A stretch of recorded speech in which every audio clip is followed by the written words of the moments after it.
큰 의문을 품으면 크게 진보하고 작은 의문을 품으면 작게 진보한다. 의문을 품지 않으면 진보하지 않는다. 중국의 유학자 주자의 말입니다. 어떤 사람이 돈을 버는 것일까요? 컨설턴트인 스티브 시볼드는 푼돈에 매달리는 남자, 큰 돈을 굴리는 남자에서 이렇게 요약했습니다. 세상에는 문제가 널려 있다. 그 문제를 해결하는 사람이 돈을 번다. 맞는 말입니다. 문제가 있는 곳에 대가가 있습니다. 의사는 질병이라는 괴로운 문제를, 회계사는 회계처리라는 복잡한 문제를 해결하는 직업입니다.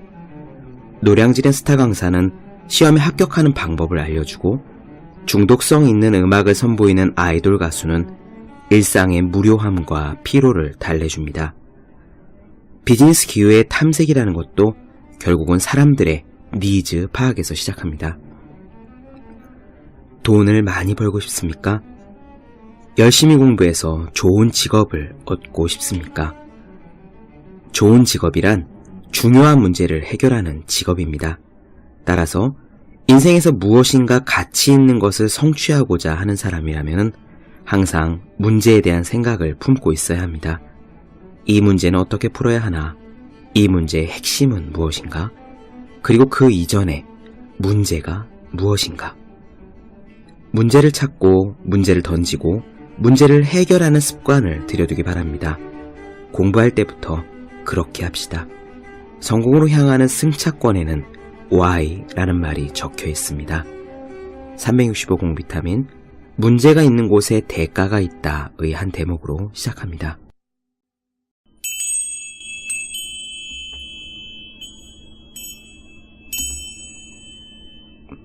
네, 안녕하세요. 본격 공부자극 팟캐스트 서울대는 어떻게 공부하는가 한지우입니다. 우리는 지금 빅터 프랭클의 죽음의 수용소에서에 대해서 이야기를 나누고 있습니다. 지난 시간에는 아우슈비츠에 들어간 심리학자 빅터 프랭클이 얼마나 많은 괴로움과 고통을 겪었는지에 대해서 생생하게 이야기를 나눠드렸고요. 그 다음에 그럼에도 불구하고 그렇게 극한 환경에서 아무것도 없는 상황에서도 인간은 사소한 것들에 대해 얼마나 행복할 수 있고 감동을 느낄 수 있고 사랑을 불러일으킬 수 있는지 그 기적적인 체험에 대해서 이야기를 나눠드렸습니다. 오늘은 한 발짝 더 나아가서요. 그렇다면 우리는 어떻게 우리의 삶에 대해 희망을 가질 수 있는 것인가에 대한 부분을 나눠드리도록 할게요. 바로 시작하겠습니다. 빅터 프랭클은 말하기를 수용소에서 가장 힘들었던 것은 지난 시간에 말씀드렸던 그런 육체적인 고통이 아니라고 합니다. 그들을 더욱 힘들게 했던 것은 따로 있었습니다. 수용소에 있었던 사람들은 자신의 경험을 글로 쓰거나 이야기할 때 당시 모든 것 중에서 가장 절망적이었던 것은 자기가 얼마나 오랫동안 수용소 생활을 해야 하는지를 알지 못하는 것이었다고 이구동성으로 이야기한다. 우리는 언제 석방되는지를 몰랐다. 실제로 수용기간은 불확실했으며 끝이 있는 것도 아니었다. 한 저명한 심리학자는 강제 수용소의 이런 삶을 일시적인 삶이라고 부를 수 있다고 지적했다. 여기에 한마디를 더 붙이자면 끝을 알 수 없는 일시적인 삶이라고 할 수 있을 것이다. 새로 수용소에 들어온 사람들은 수용소 환경에 대해서 아무것도 몰랐다. 다른 수용소로 갔다가 다시 돌아온 사람들은 입을 다물고 있어야 했고 어떤 수용소로 간 사람들은 한 사람도 다시 돌아오지 못했다. 수용소로 들어가면서 사람들의 마음에 변화가 일어난다. 하나의 불확실성은 결말이 났지만 이번에는 결말에 대한 불확실성이 뒤를 잇는다. 이런 형태의 삶이 끝날 것인지 말 것인지, 끝난다면 과연 언제 끝날 것인지 미리 예견하는 것이 불가능했다. 피니스라는 라틴어가 있다. 그 말에는 두 가지 의미가 있다. 하나는 끝이나 완성을 의미하고 다른 하나는 이루어야 할 목표를 의미한다.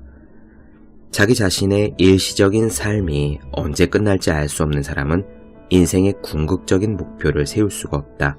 그는 정상적인 삶을 누리는 보통 사람들과는 반대로 미래를 대비한 삶을 포기한다.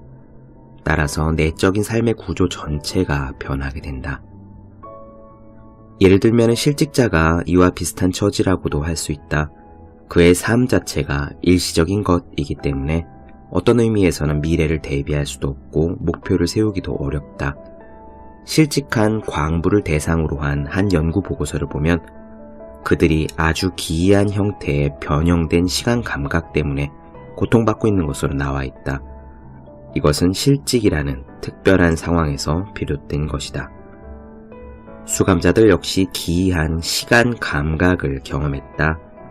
시시때때로 자행되는 폭력과 배고픔이 하루를 꽉 채우고 있는 수용소에서는 하루라는 작은 단위의 시간은 영원한 것처럼 느껴진다.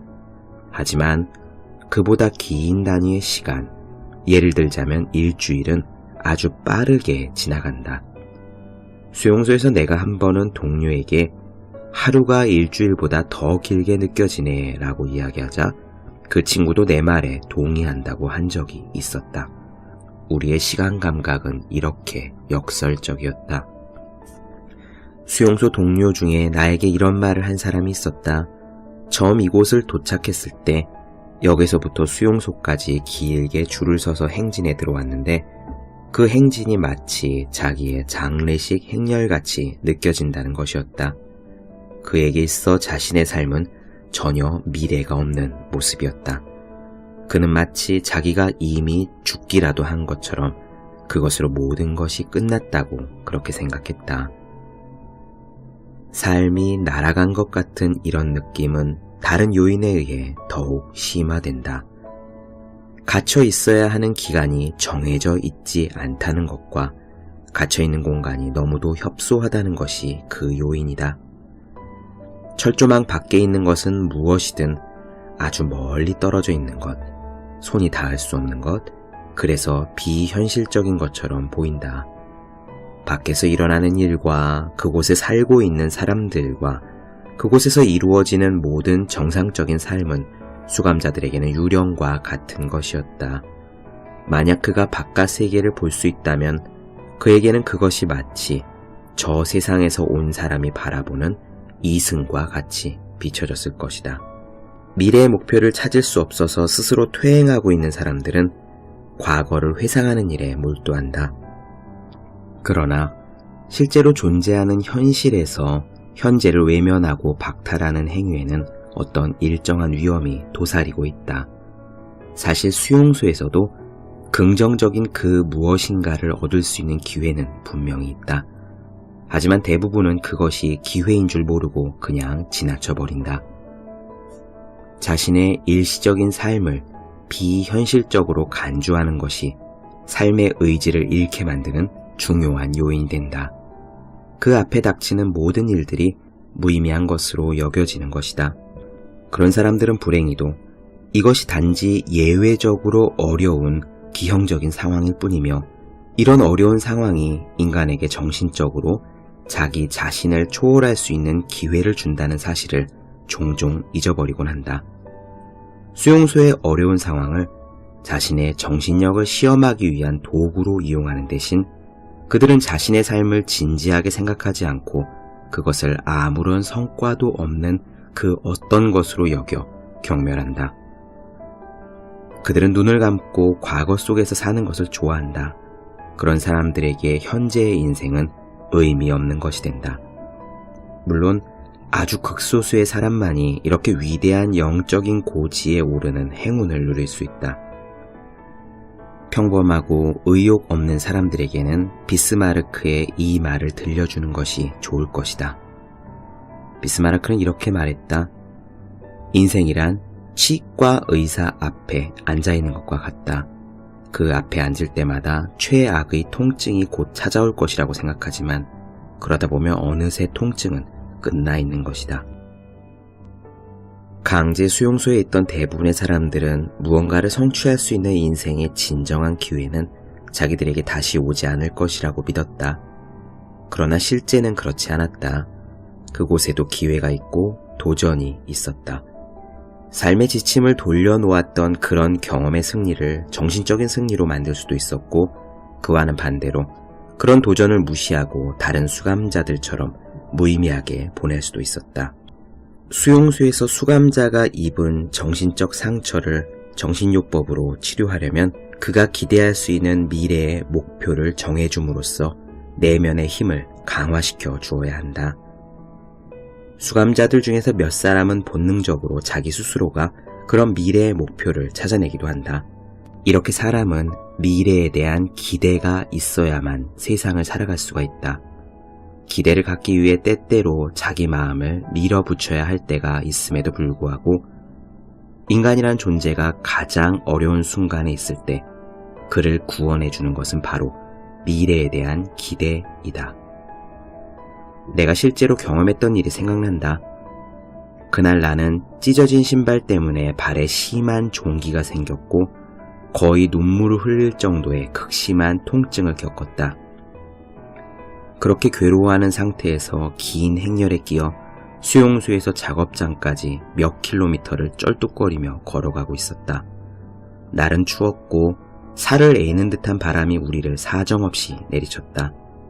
나는 우리의 누추한 생활과 연관된 끊임없이 자질구레한 문제들을 계속 떠올리고 있었다. 오늘 저녁에는 무엇을 먹게 될까? 만약 특별 배급으로 소시지가 나온다면 그것을 빵과 바꾸어 먹을까? 2주일 전에 상으로 받았던 담배 한 개피를 수프 한 그릇과 나누어 먹을까? 한쪽 신발끈이 끊어졌는데 끈을 대신할 철사를 어디에서 구할 수 있을까? 그러다가 매일같이 시시각각 그런 하찮은 일만 생각하도록 몰아가는 상황이 너무 역겹게 느껴졌다. 나는 생각을 다른 주제로 돌리기로 했다. 갑자기 나는 불이 환히 켜진 따뜻하고 쾌적한 강의실의 강단에 서 있었다. 내 앞에는 청중들이 푹신한 의자에 앉아서 내 강의를 경청하고 있었다. 나는 강제 수용소에서의 심리 상태에 대한 강의를 하고 있었던 것이다. 그 장면을 상상하는 그 순간 나를 짓누르던 모든 것들이 객관적으로 변하고 일정한 거리를 둔 과학적인 관점에서 그것을 보고 설명할 수 있게 되었다. 이런 방법을 통해 나는 어느 정도 내가 처한 상황과 순간의 고통을 이기는 데 성공했고 그것을 마치 과거에 이미 일어난 일처럼 객관적으로 제3자가 되어 관찰할 수가 있었다. 나 자신의 고통과 나 자신이 겪어야 됐던 문제는 내가 주도하는 흥미진진한 과학의 연구 대상이 되었던 것이다. 스피노자는 윤리학에서 이렇게 말했다.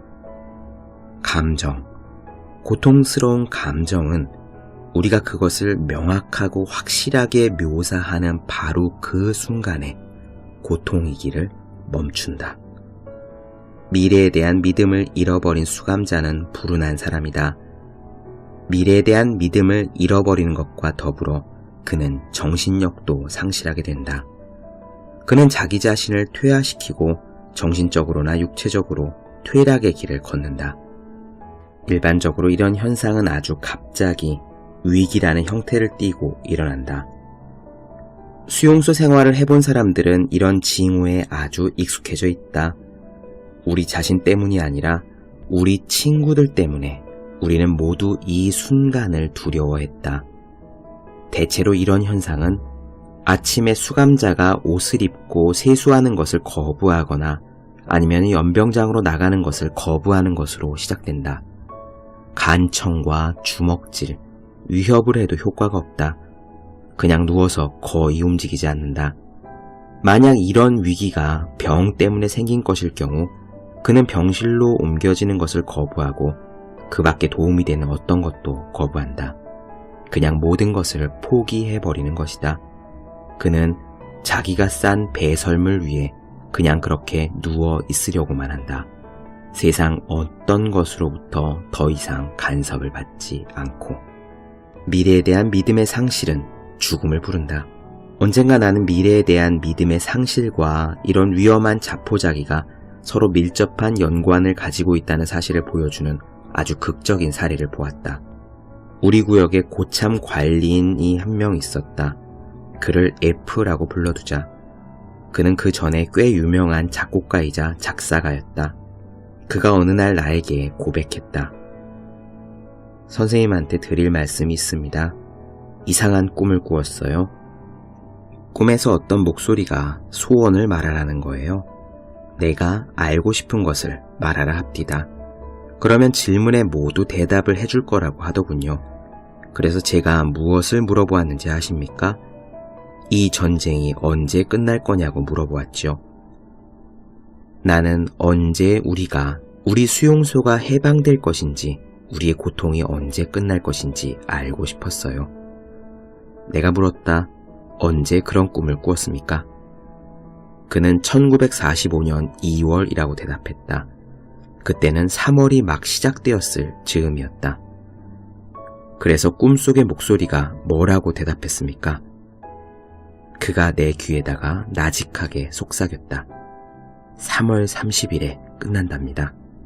F는 희망에 차 있었고 꿈속의 목소리가 하는 말이 맞다고 확신하고 있었다. 하지만 약속의 날이 임박했을 때 우리 수용소로 들어온 전쟁 뉴스를 들어보면 그 약속한 날에 우리가 자유의 몸이 될 가능성은 거의 없어 보였다. 3월 29일 F는 갑자기 아프기 시작했고 열이 아주 높게 올랐다. 3월 30일 그의 예언자가 그에게 말해주었던 것처럼 그에게서 전쟁과 고통이 떠나갔다.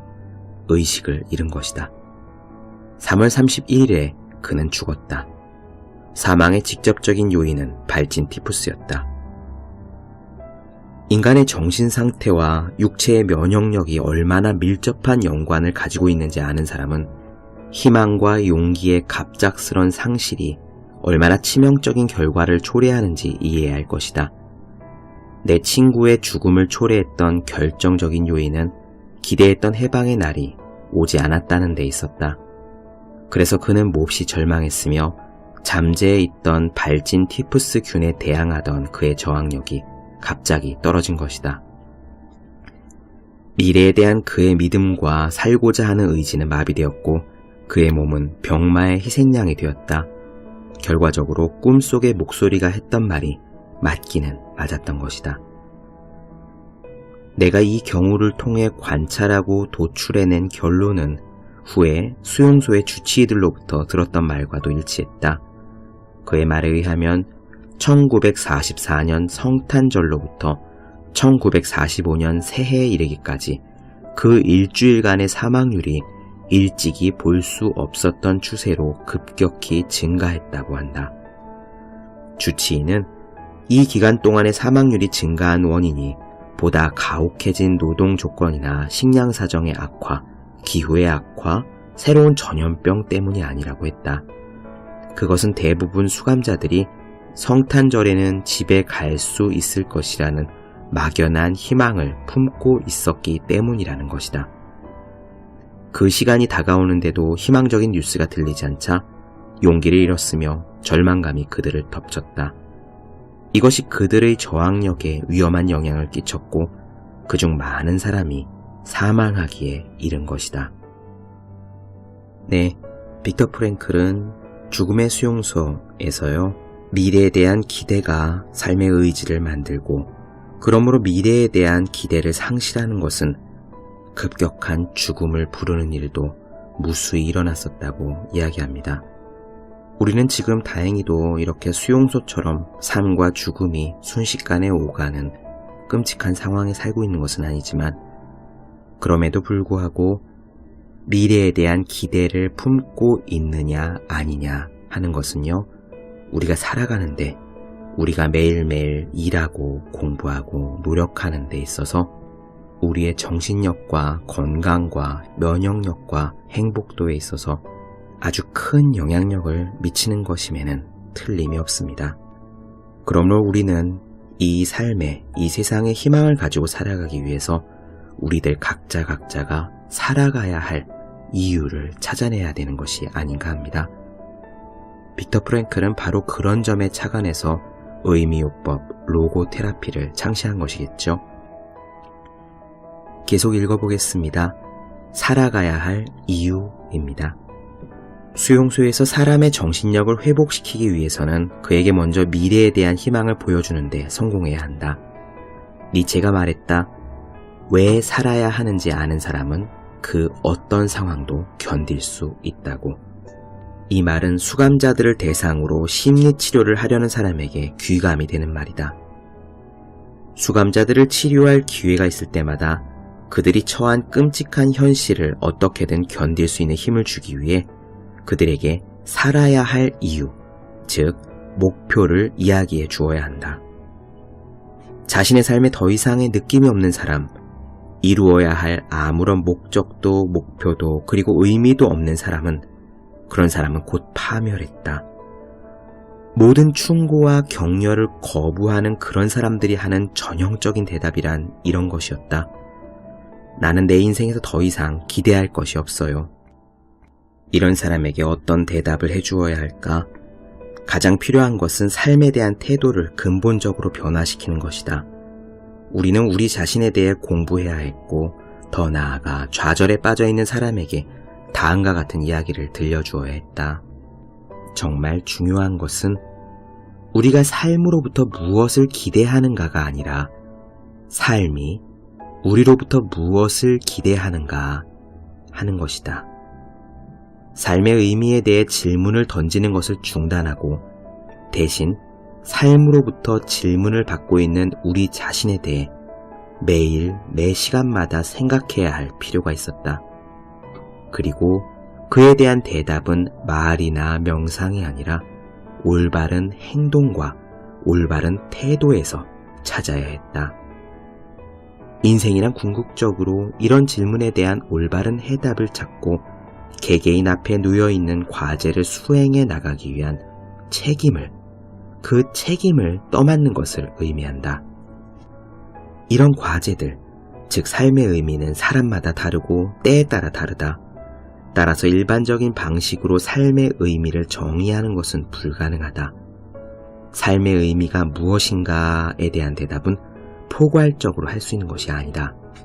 삶이란 막연한 것이 아니라 현실적이고 구체적인 것이기 때문이다.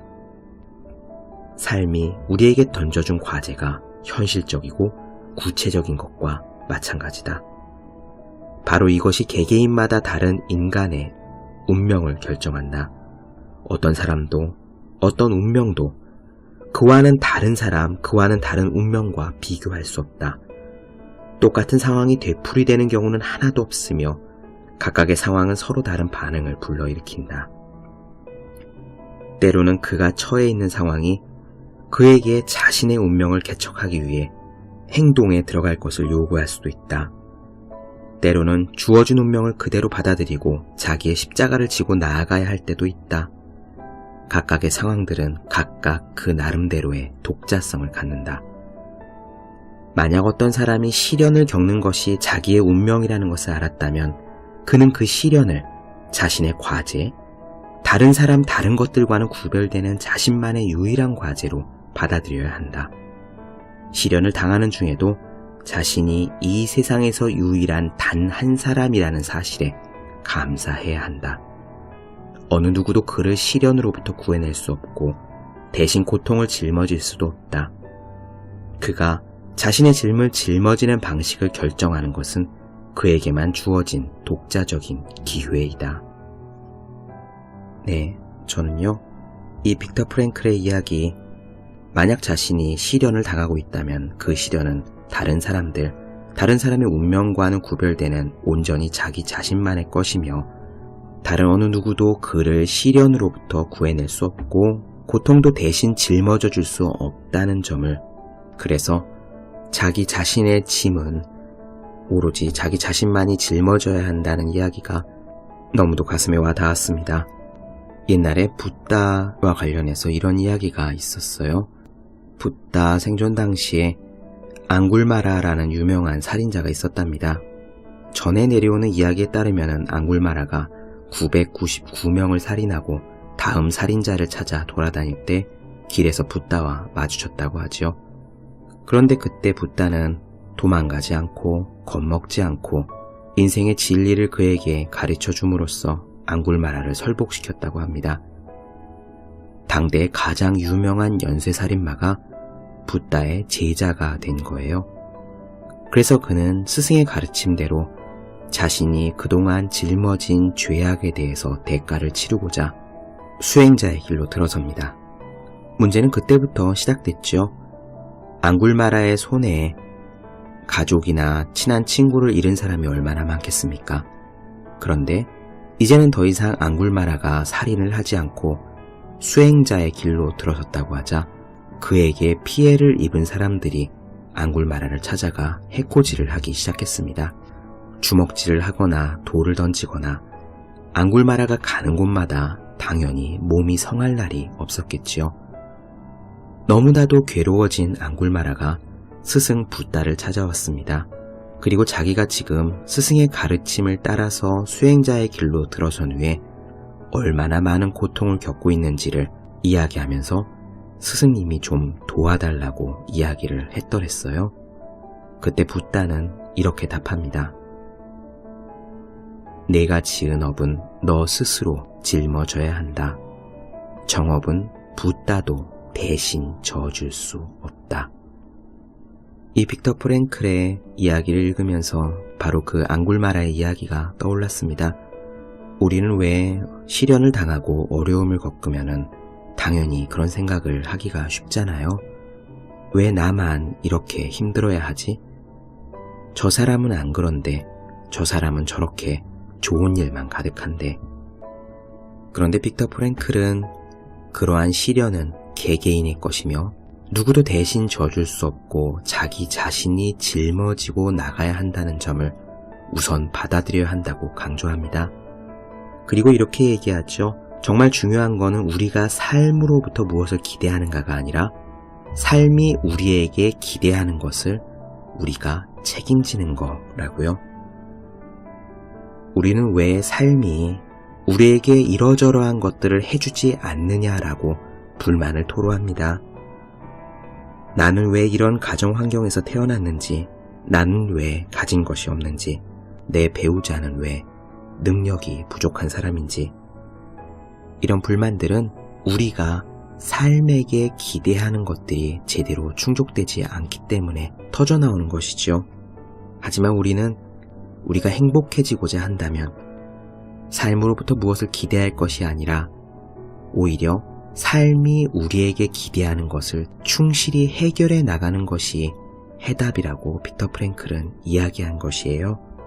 세상이 이런저런 것을 우리에게 베풀어주지 않는다고 불평하지 말고, 그렇기 때문에 내 가정 환경이 가진 것이 없고 내 배우자가 가진 것이 없고 내가 몸이 약하고 내가 조건이 좋지 않기 때문에, 그렇기 때문에 내가 무엇을 해야 되는가 라는 점에 초점을 맞춰서 묵묵히 나가는 것이 삶을 대하는 올바른 태도이자 올바른 행동이라고 죽음의 수용소를 겪은 빅터 프랭클은 이야기합니다.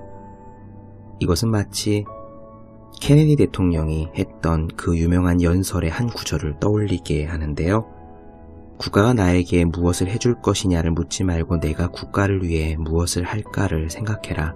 뭐 그런 이야기였죠.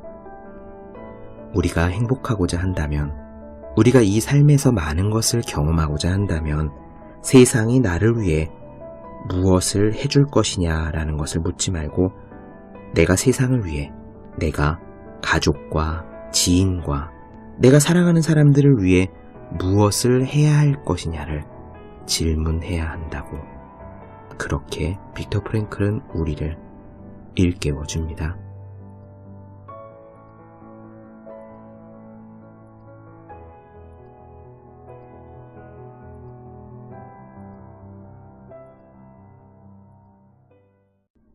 네, 본격 공부자극 팟캐스트 서울대는 어떻게 공부하는가? 오늘은 죽음의 수용소에서 중에서 어떻게 희망을 가질 것인가 하는 점에 대해 이야기를 나눠보았습니다. 다음 시간에는 마지막으로 빅터 프랭클이 이야기한 로고테라피 의미요법에 대한 이야기로서 이번 에피소드들을 정리하고자 합니다. 네, 더 많은 이야기가 궁금하신 분들, 질문사항 있으신 분들은 제 네이버 블로그 허생의 즐거운 편지 혹은 다음 카카오 한재우의 브런치를 검색해 주시기 바랍니다. 그리고 매일매일 공부하시는 분들, 여러분 주변에 매일매일 공부하시는 그분들을 위해서 하루에 한 페이지씩 읽고 공부할 의지를 다지는 책 365 공부 비타민을 선물해 주시면 좋을 것 같습니다. 오늘은 여기까지 할게요. 저는 다음 시간에 뵙겠습니다. 여러분 모두 열심히 공부하십시오.